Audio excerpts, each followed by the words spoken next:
I'm very excited about this. Yeah, go to the website. Excited. Go to KFIAM640.com, and right there at the top of the John and Ken page is an exciting announcement. 1 week from today, we'll be doing another Ayers Hotel show.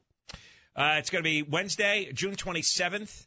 We are demanding that you show up and put your signature to petitions that will stop this boondoggle, stop the high-speed rail. This is great.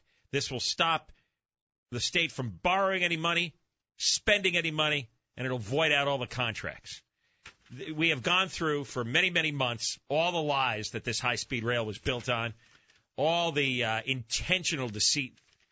And it's going to cost, if they borrow the $10 billion that's already been authorized, it's going to cost us $700 million in tax money to pay off the debt. And all they're going to build, at best, is a 130-mile track that goes from nowhere to nowhere. And they've lied about everything.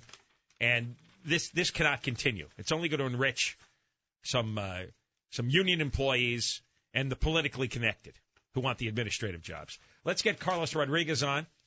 And he is with Revote High-Speed Rail, the initiative. He's one of the organizers. Carlos, welcome to the John and Ken Show. Well, thank you very much, both of you. I've been listening to your show for the last few minutes, and even though I'm in Sacramento, I have thoroughly enjoyed the subjects, particularly the parking enforcement officers. I want a referendum to ban parking enforcement officers, too. That's going to be next. Outsource them all. Eliminate them all. Get rid of parking tickets and parking meters. You got my vote. All right, well, give us the particulars on these petitions. Let's start with signatures and deadlines. Yeah, let me bring you up to speed. You were absolutely on the money.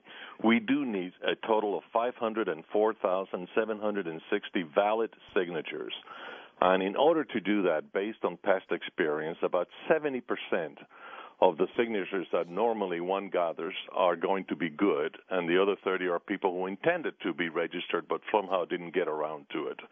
So to be overly cautious, what we do is that we get additional 15% of the signatures that are required of the 507,000. And when you do the math with 70% of them being valid, it guarantees that then we get to the random sample review by the Secretary of State and virtually guarantees that we get on the ballot, which is, after all, the whole objective of this effort.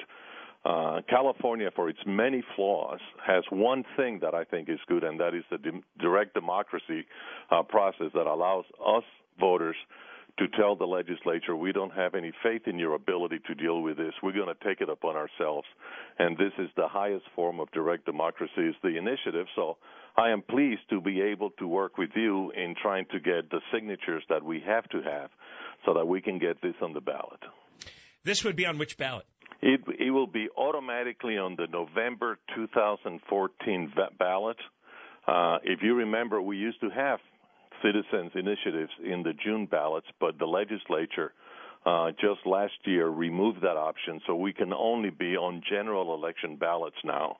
And as a result of that, we're going to be on the November 2014 election, which, by the way, is when Jerry Brown is going to be up for re-election as well. That'd be great to have that there right alongside his name. It would be very interesting to compare Governor Brown with candidate Brown. I think that would be very interesting. However, as you mentioned in your introduction to the subject, the fact is that if there is a special election next year, and we're qualified hopefully by December of this year, then there is an incredible chance that we will be on that special election.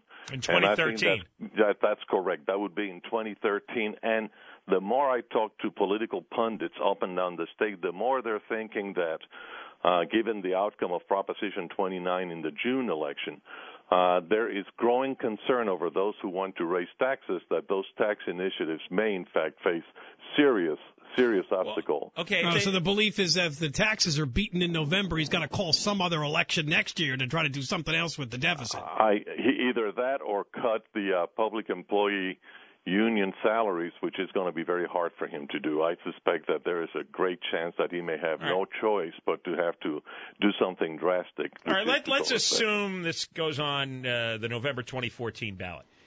That's for sure. It'll be no later than that. Could be earlier. How much does it cost? Because there's been a lot of good ideas presented over the years for referendums initiatives, but they don't have the funding. That's always a big hurdle. And the funding is largely dependent on the chances of success to a great degree. I don't know if you had a chance to look at a recent Los Angeles Times poll that was published. Oh, yeah, we talked about it. Well, then you know that the trend among voters in this state, even those who voted for Proposition 1A, and by the way, as full disclosure, I must tell you that I was stupid enough to believe some of what I read, and I voted for it. Having been raised in the East Coast. And you weren't a listener back then. We told everybody no. See, that's what happens when you're up in Northern California. I don't get the wisdom that I otherwise would have had. But the bottom line is that, a system that is supposed to cost statewide $45 billion, that includes Sacramento, it includes the Central Valley, the Bay Area, including Oakland, Los Angeles, the Inland Empire, Orange County, and San Diego. All of a sudden, that was supposed to cost $45 billion. Now is over $110 million for just the first phase. So we're getting a third of the system for 3 times the cost. And you have to wonder, if any of your advertisers in your station did that in an advertising campaign, 2 things would happen. They would be immediately taken to court. And the other thing is the Department of Consumer Affairs would be after them. Oh, you cannot believe. There's no question. Any private citizen or public corporation, if they engaged in this kind of fraud, they would end up going to prison. This has been a continuous fraudulent operation involving every aspect of high-speed rail. Everything has been a lie. Everything has been deceitful. I can't think of one thing they've said that's been on the up and up. Let me tell you, I, like you, have spent a lot of time reviewing step by step what they said, not just in the legislative language, in the initiative language, in their ballot arguments, but something as simple as the concept of high speed. The premise that we voted for was, number one, you can go from Los Angeles to San Francisco in 2 hours and 40 minutes, no longer than that. That was an absolutely rigid condition. And already they're admitting that they're not going to be able to do that. In fact, they're saying that it's going to be 3 hours at the fastest, number one, which I don't believe. And secondly, over 3 hours and 40 minutes if they make all the stops, because in their infinite wisdom, what was supposed to be high speed has become kind of a metro rail. And it's just, it cannot work. It's slow speed rail. I'm sure, Carlos, you're aware that Kings County has filed a lawsuit over just what you're talking about. Wouldn't this be a slam dunk? Can't we stop this in the courts, or we don't know? Well, there's. I was listening to the Sandusky case earlier today, and you would think, and you were postulating, how can a jury not find a guilty verdict? You never know what happens in a court, and particularly what happens in a court in California, and God help us if it goes to the Court of Appeal. But the bottom line is that the easiest way to put a stop to this is to have the voters say, we don't want you to spend our money. The $700 million that you were talking about, it's a conservative estimate. In fact, the governor's own Department of Finance and the Legislative Analyst Office said that it's going to be $709 million, not once, but every year. Every year to pay off the debt, and this is just the original $10 billion debt. That's exactly that. That's just the debt service, and that's the governor's own Department of Finance. Just imagine what it must be like to have to be that analyst who has to answer to the governor's senior staff. Why they were able to come up with that figure, because it happens to be the truth.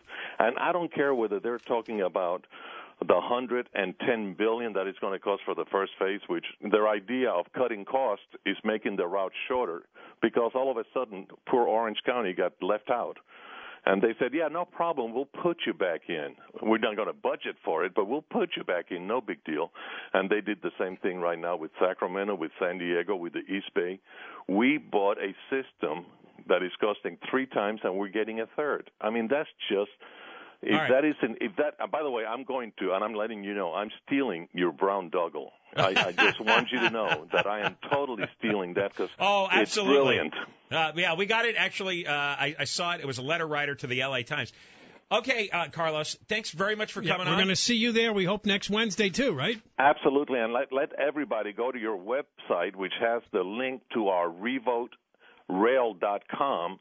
And we need people to start speaking out on this issue because it's hugely important. It's a matter of integrity, and more than anything else, it's a matter of cost. So visit revote.rail.com. And, in fact, if you want to help us with a couple of dollars, which would go a long way, we have a special address, which is revote/KFI.com. So we love having you for a partner, and I look forward to working very closely with both of you. All right. Carlos Rodriguez, he's with the Revote High-Speed Rail Initiative, and he will have the petitions next Wednesday at the Ayers Hotel in Anaheim. Details are on the website.